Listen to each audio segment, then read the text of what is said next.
Once upon a time, gamers lived in harmony. Games were made by gamers for gamers. As time drew on, games got bigger and bigger until they began attracting the attention of investors. Initially, this was a good thing. Developers, now flush with cash, made the games of their dreams, and we went through a true golden age of gaming. With investors, though, come investor demands. All they ultimately care about is profit. Ideally, never ending and ever expanding profit. Unfortunately, the best way to ensure ever continuing and ever expanding profit is by adopting business and product strategies that are very often anti-consumer. Once this trend begins, all of the developers who originally made the studios great begin to leave, because the studios no longer care about making great games. They just care about profit. It didn't stop with corporate greed, though. At some point, woke became a thing. For years now, far-left radical activists have been attacking gaming. They've been making all kinds of claims. Gaming is too white. Gaming doesn't properly represent rainbow fucks and disabled people. Female game characters are sexist because they cater to straight men, and all kinds of other stupid bullshit. They actually managed to break into gaming. Well, AAA gaming at least. At some point, something called ESG money became a thing. It basically guaranteed investment money for any company that would push all of these woke ideologies. Who doesn't like a free lunch? Am I right? The higher the ESG score, the more investment dollars. Of course, since a gaming studio lives or dies by its successes, and those successes are not always guaranteed, this was a very attractive option. All they had to do was satisfy these ESG requirements, and they would get money. Here's the thing, though. Eventually, investors want returns on their investments.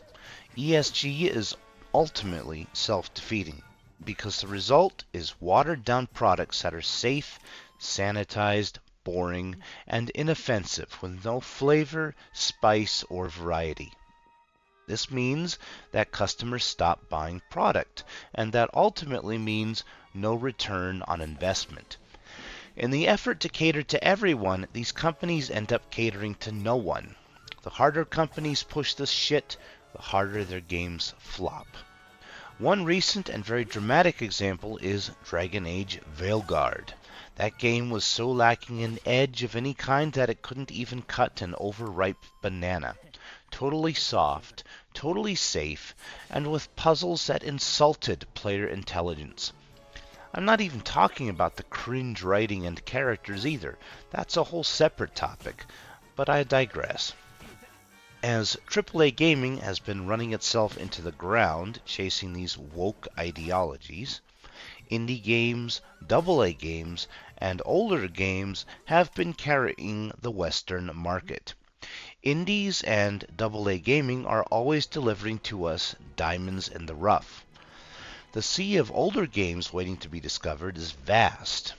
Any gamer with a PC and Steam account has access to more great games than he could play in his lifetime. Because the average game takes far longer than a movie to finish, with RPGs in particular able to span hundreds of hours individually, gamers are uniquely situated to wait this woke shit out. My friends, the woke will never conquer gaming. It's true that they have been able to mostly take over the AAA industry, but the soul of gaming survives, and it burns as brightly as it ever has. As Western studios have been crashing and burning under the weight of woke ideologies, Asian devs from China, Korea, and to an extent Japan have been stepping up to fill the void in the market. If Western developers maliciously refuse to give gamers what they want, Eastern developers will. On top of all this, we have Gamergate 2 happening. Last year, an employee of a little-known consulting group named Sweet Baby Inc. went after a random Brazilian man for making a game list on Steam.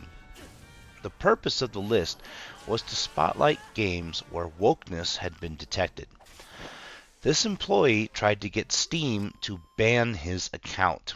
He wanted him to lose all of his games for daring to point out games with woke ideologies. Well, this backfired horribly and has resulted in what is now being called Gamergate 2. Gamers are becoming increasingly aware of the woke infection in gaming. Sweet Baby Inc. and other companies like them are scurrying like rats and heading underground. But the internet is relentless. They will be sniffed out and hunted down where excuse me, I've been a little sick. You can probably tell by my voice. But they will be sniffed out and hunted down wherever they choose to hide, even if it is not known if they worked on a game. The signs are telltale. They will be found out. Finally, we have YouTube critics.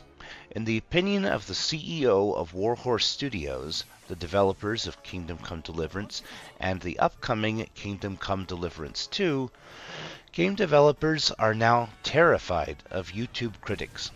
It would seem that more and more the criticism of YouTubers is having an impact on product success. People like Smash JT, Asmongold, and Demion, Madame Savvy, and others are constantly researching and bringing the attention of gamers to the various ills the industry is suffering under the woke mind virus plague. Between indies, AA developers, and older games on the western side, Asian developers from the east stepping up, Gamergate 2, and the increasing influence of YouTube-based gaming critics, woke doesn't stand a chance. We probably have a long way to go still, but gaming is in the very early stages of making a comeback, in my opinion. Someday I believe we will have our hobby back as we remember it, bigger and better than ever. Keep fighting. Keep voting with your wallets. We will get there. Curious Wanderer, out.